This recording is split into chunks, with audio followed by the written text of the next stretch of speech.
Good morning students, कैसे हैं आप सभी। तो आज के इस लेक्चर में हम पढ़ेंगे एक नए चैप्टर के बारे में जिसका नाम है ट्रिग्नोमेट्री। देखिए ये चैप्टर बहुत आसान है पर बहुत सारे स्टूडेंट्स ऐसे हैं जिनको ये चैप्टर बहुत मुश्किल लगता है। तो आप अगर मेरे साथ पढ़ेंगे तो आपको बिल्कुल भी मुश्किल नहीं होगी। मैं आपको स्टेप वाइज हर चीज़ क्लियर कराऊंगा।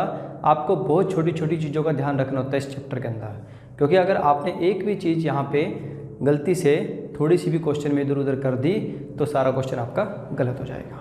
ठीक है स्टूडेंट्स, तो वीडियो को स्टार्ट करने से पहले अगर आप हमारे चैनल पे नए हैं तो प्लीज़ चैनल को सब्सक्राइब करें, शेयर करें और लाइक करें।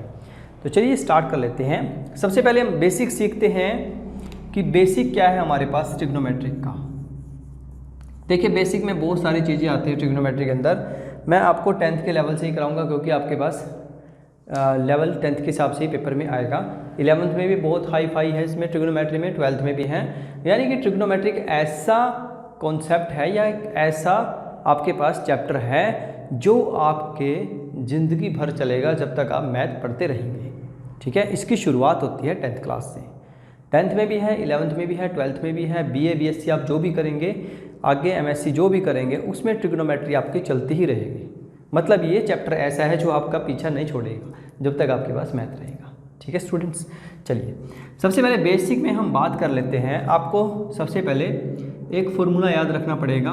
वो क्या है? पंडित बद्री प्रसाद हर हर बोले। पंडित बद्री प्रसाद हर हर बोले। अब देखिए यहाँ पे पंडित बद्री प्रसाद का मतलब क्या है। देखिए P स्टैंड फॉर, यहाँ पे लिख लेते हैं P stand for perpendicular. P stand for perpendicular and B stand for base and H stand for hypotenuse. Hypotenuse. ठीक है स्टूडेंट्स, तो आपको पता लग गया कि P क्या है? परपेंडिकुलर है, B बेस है और H जो है वो हाइपोटेनियस है। पंडित बद्री प्रसाद हर हर बोले, इसको आपने याद कर लेना है। जैसे ही आप 2-3 बार इसको रिपीट करेंगे, पंडित बद्री प्रसाद हर हर बोले, तो आपके आसानी से याद हो जाएगा, कोई मुश्किल नहीं है। ठीक है स्टूडेंट्स, चलिए अब सबसे पहले ये जो फॉर्मूला है ये होता है साइन थीटा का। यानी कि साइन थीटा का फॉर्मूला क्या होता है? Perpendicular upon hypotenuse. Perpendicular upon hypotenuse. इसलिए आपको ये ट्रिक बताई गई है, बहुत इंपॉर्टेंट है। ठीक है स्टूडेंट्स, देखिए साइन थीटा का फॉर्मूला होता है परपेंडिकुलर अपॉन हाइपोटेनियस, और ये जो फॉर्मूला होता है this is cos. Cos theta is equal to base upon hypotenuse. इससे क्वेश्चन आपको करने में आसानी रहेगी। जैसे ही आप कोई भी ट्रिग्नोमेट्री का क्वेश्चन करेंगे जिसमें आपको वैल्यूज निकालनी होती हैं, तो आपको ये अगर याद है, आप चाहे तो इसको एग्जाम में बना सकते हैं अपनी रफ शीट पे। ठीक है, कोई इशू नहीं है, और बाद में उसको आप क्रॉस करके उसको मिटा भी सकते हैं। नेक्स्ट हमारे पास होता है, ये हमारे पास था कोस थीटा और this is tangent theta. This is tan theta is equal to perpendicular upon base. तो ये आपने ऐसे याद रखना है। पंडित बद्री प्रसाद हर हर बोले के नाम से जो फर्स्ट होता है उसे बोलते हैं हम साइन, सेकंड वाले को कोस और 10 वाले को बोलते हैं परपेंडिकुलर अपॉन बेस। ये ट्रिक आपके याद रहनी चाहिए एग्जाम तक। Clear students? चलो अब देखिए, आपको पता है कि आपके पास 3 फंक्शन तो आपके पास आ गए, साइन भी आ गया, कोस भी आ गया और 10 भी आ गया।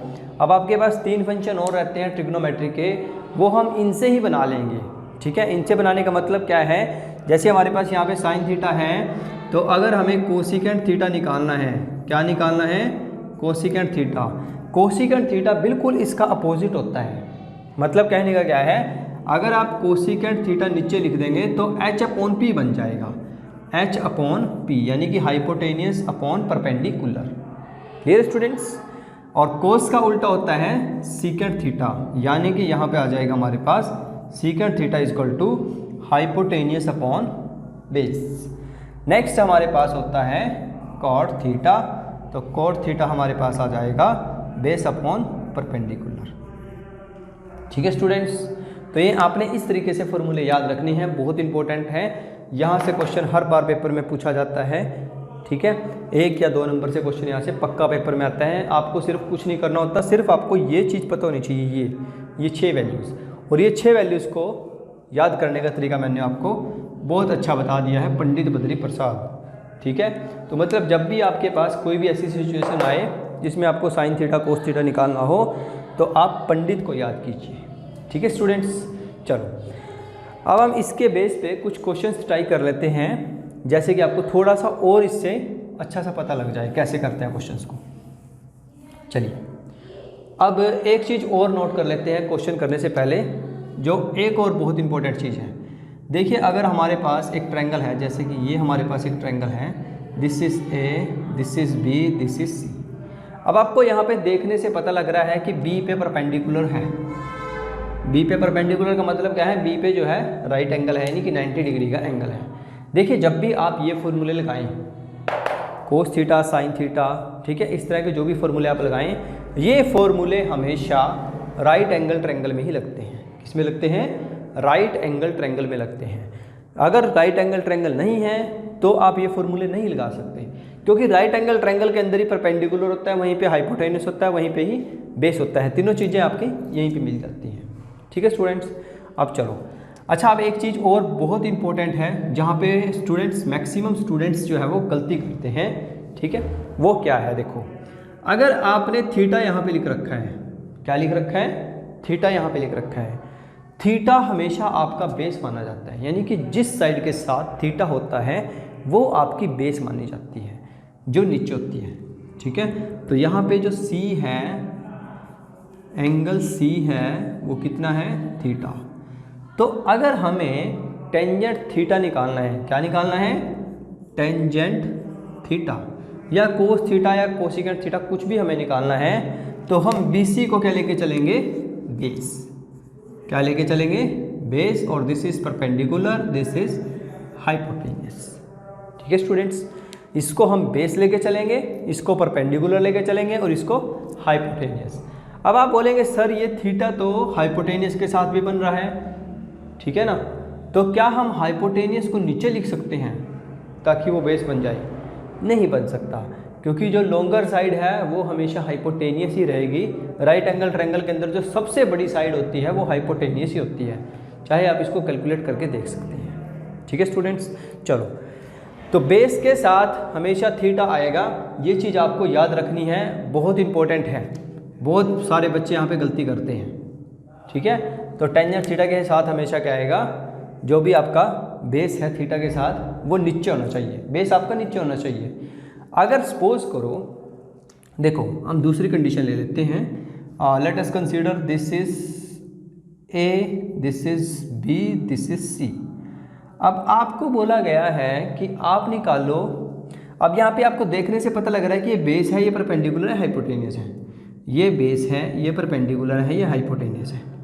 ठीक है, बट अगर वो आपसे पूछ ले कि साइन सी की वैल्यू क्या है, ठीक है ना, अगर वो आपसे पूछ ले साइन सी की वैल्यू, देखो अगर वो साइन ए के बारे में पूछेगा, मतलब इसके बारे में पूछेगा, तो सब ट्रायंगल सही है, कोई दिक्कत नहीं है। अगर वो इस एंगल के बारे में पूछेगा तो ये ट्रायंगल बिल्कुल सही है, बेस ये है, परपेंडिकुलर ये है, हाइपोटेन्यूस ये है।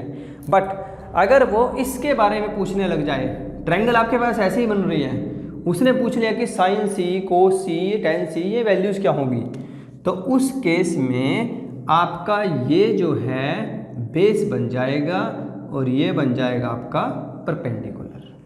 बस ये बहुत इंपॉर्टेंट चीज़ है, आपको याद रखनी है जब भी वो एंगल चेंज करेगा। बहुत सारे क्वेश्चन ऐसे हैं, एनसीईआरटी में भी हैं, आरडी शर्मा के मैथ में भी हैं, जिसमें वो एंगल चेंज करके आपको वैल्यूज़ में उलझा के रखेगा, तो आपने वहाँ पे बिल्कुल भी नहीं उलझना है। साइन ए, साइन सी या जो भी वहाँ पे वैल्यूज़ गिवन है, उसको आपने बहुत ध्यान से देखना है कि ए कहाँ पे है और सी कहाँ पे है। जहाँ पे भी वो जिस भी एंगल की बात करेगा, वो हाइपोटेनियस वाली साइड को छोड़ दो, जो साइड आपके पास बचेगी वो आपकी बेस हो जाएगी। मतलब अगर वो सी के बारे में पूछेगा, साइन सी, कोस सी, टेन सी, तो this is base, this is perpendicular, और हाइपोटेनियस आपका दोनों केस में सेम रहेगा। ठीक है स्टूडेंट्स, तो ये चीज़ आपने याद रखनी है, मोस्ट इंपॉर्टेंट है। ये बेसिक था आपका चैप्टर 1 एक्सरसाइज का, ठीक है ना, 8.1 का, ठीक है, 8th चैप्टर का फर्स्ट एक्सरसाइज का। ये आपका बेसिक था, इसके अलावा उसमें और कुछ नहीं है।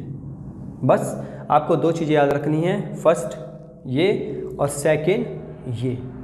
ठीक है, कौन सी परपेंडिकुलर होता है, किसको बेस माना जाता है, किसको हाइपोटेन्यूस माना जाता है। ठीक है स्टूडेंट्स, चलिए अब हम एक दो क्वेश्चन ट्राई कर लेते हैं जिससे आपको थोड़ा सा और क्लियर हो जाए कि एक्चुअली में हो क्या रहा है यहाँ पे। चलो देखो एक क्वेश्चन ले लेते हैं।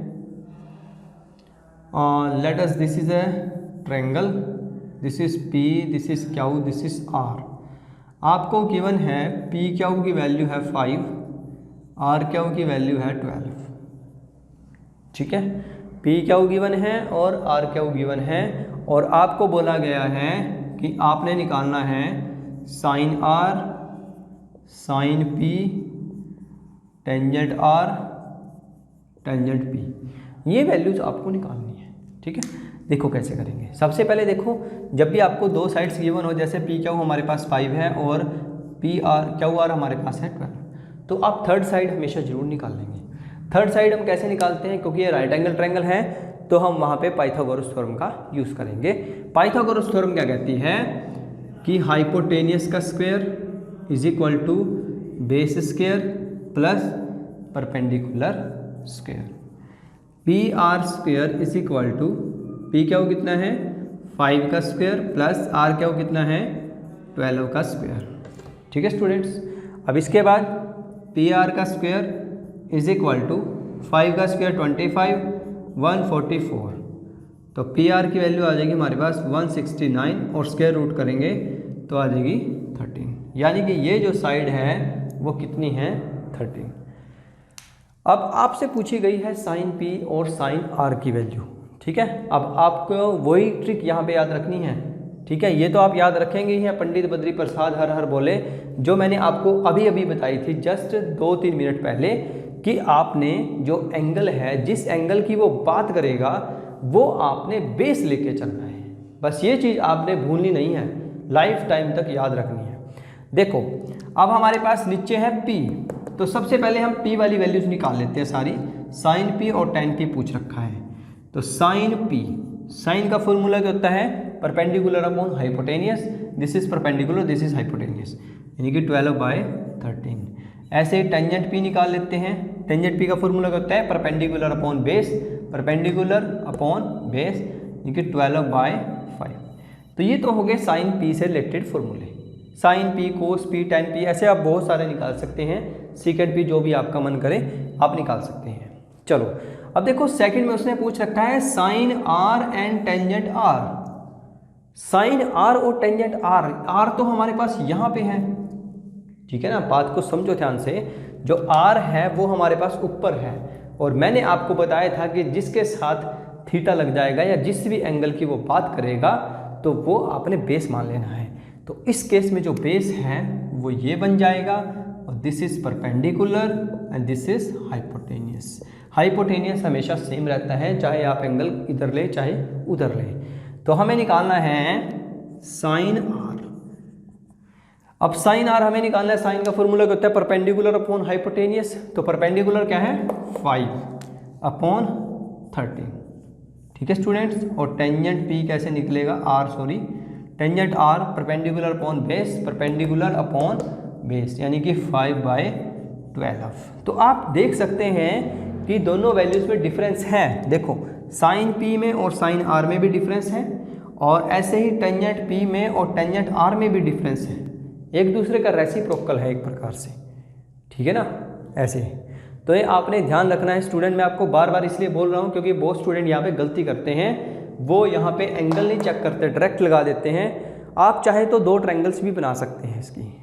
2 ट्रायंगल कैसे, आपने फर्स्ट एंगल P वाले एंगल के लिए बनाई, सेकंड ट्रायंगल आप R के लिए बना ले, कोई दिक्कत नहीं है। बस आपको जो वैल्यूज़ हैं वो आपने सेम रखनी है, क्योंकि अगर आप R यहाँ पे लेके आएंगे तो R क्यू की वैल्यू 12 यहाँ पे आएगी।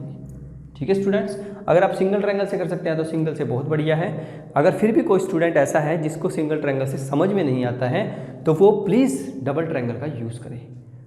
ठीक है स्टूडेंट्स, चलिए अब हम आगे चलते हैं, एक और क्वेश्चन ले लेते हैं इससे रिलेटेड, ताकि आपके और क्लियर हो जाए कॉन्सेप्ट।